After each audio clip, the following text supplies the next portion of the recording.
another day, another mini vlog sa aking munting bahay. Ganap pala ito kahapon ng hapon mga mare. At alas 5 ng hapon ay naisipan ko naman maglinis dito sa labas. Dahil na rin medyo natapos na rin yung gawain ko dito sa loob ng bahay, kaya nasikaso ko naman dito banda sa labas. Bihira lang talaga akong magwalis dito dahil hindi naman ganong karumi. At hindi naman ganong kalaki ang bakuran ko mga mare, dahil yung winawalisan ko ay daanan na yan ng mga tao. At hindi naman siya masyadong walisin mga mare dahil wala namang puno dyan sa tabi namin. At yan sa gilid ng bahay ko ay daanan na yan ng tubig. Kaya kahit papano ay winawalis-walisan ko pa rin yan para umagos naman yung tubig para hindi ma-stuck dyan. Kaya bihira ko lang din ito isama sa mga vlog ko dahil wala namang masyadong walisin dito sa labas. Kung nakikita nyo yung gilid ng bahay ko na hindi pa napapalitadahan, bali pinag-iipunan pa po namin yan. Sana soon ay mapalitadahan namin para medyo gumanda-ganda naman. At plano din namin na lagyan ng extension ng yero yan hanggang yan sa kulungan ng aso para pag maglalaba tayo ay hindi tayo mauulanan o kaya maaarawan. Sa ngayon ay pag-iipunan muna natin mga mare dahil sa mahal ng mga materialis ngayon, kailangan talaga may sapat kang budget.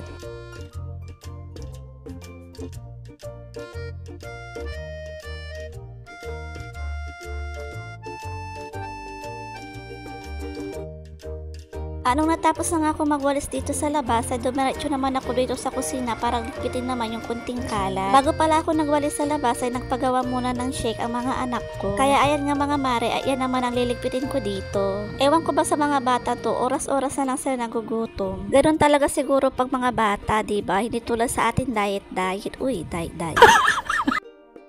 At meron din pala akong hugasin dito na mapinagkainan ng mga anak ko kanina. Hindi ko na rin para siya nahugasan kanina dahil nagpahinga muna tayo. Naubusan pala ako ng dishwashing kaya nag-refill muna ako. Yung lagayan ng dishwashing ko mga mare ay napakaganda at hanggang ngayon ay buhay na buhay pa, napakatibay. At higit sa lahat ay napaka-aesthetic at very useful nga mga mare at napakadaling kumuha ng dishwashing. Kung gusto mo rin yan, nasa comment section ng link.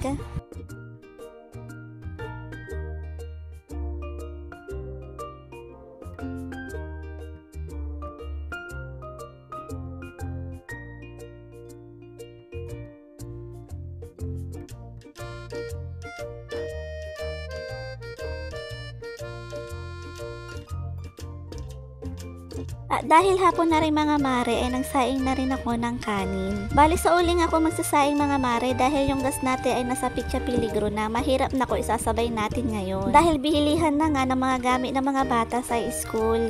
At syempre nalalapit na rin ang pasukan kaya gastos na naman mga mare. So hanggang dito na lang mga mare, maraming salamat sa panunood. Until next video, bye bye!